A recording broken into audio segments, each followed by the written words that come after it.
Magandang umaga guys, andito na naman ang inyong lingkod, si Biyahero Vlogger. Ayan guys, so Galing ha? so, ang pangalan yan, kayo nang bigyan, bahala na kayo bigyan pangalan dyan. Tapos yung nakita ko, yan, tawag ko dyan, halaan na malaki. Hindi ko rin kasi alam kung anong pangalan yan eh. Kilala kong kaliskis mo, oy. Taklob, hindi taklobo eh. Taklob guys, so, nakita ko sa dagat eh, masarap yata ang laman ng mga yan kung may laman. Dami lang mga shell. Diba? Panglagay sa aquarium, maganda rin yan.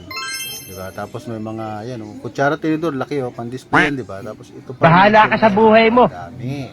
Wow. Ang dami. Kaya nga ang ganda mamasyal dyan, tapos magtitingin-tingin ka lang ng mga ganyan. Yan, yung nawakan kong yan, panglagay sa aquarium, maganda yan. Wow. Tapos, ayan, mga shell na yan. Tapos, hindi ko lang alam pangalan ng mga ibang kulay na yun.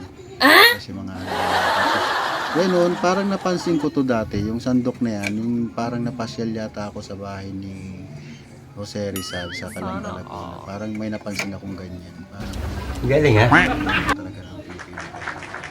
Ayan, maraming mga sculpture ba tawag sa mga ganyan. Hindi ko kasi sure yan. Hello guys, magandang umaga. Ang inyo pong lingkod, ang Biyaherong Vlogger. Ito nandito tayo guys sa Dalawang beses na yan! yung bilihan ng mga pang souvenir yata yung mga yan. Sana ng mga video. Kasi parang alam niyo yun, yung na-attract lang ako sa mga naka-display sa kanya kasi magaganda siya. Wow. Ito yan sa may Balibago, Angeles City, Pampanga. Hapon nagpunta kami dyan.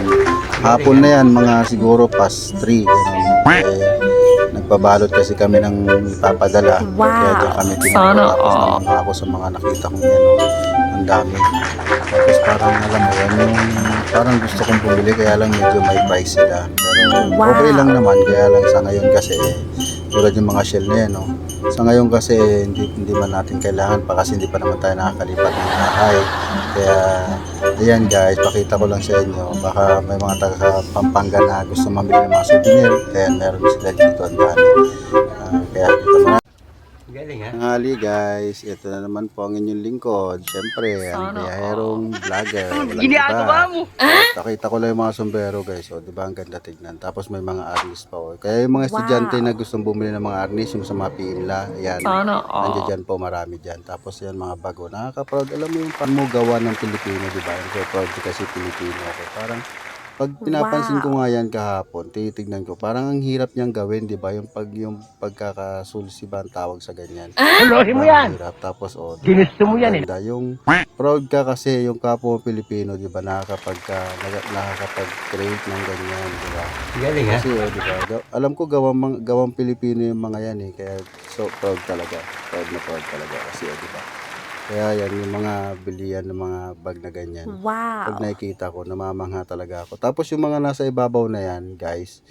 Dati nung bata ako, napapansin ko yan, mga display sa bahay.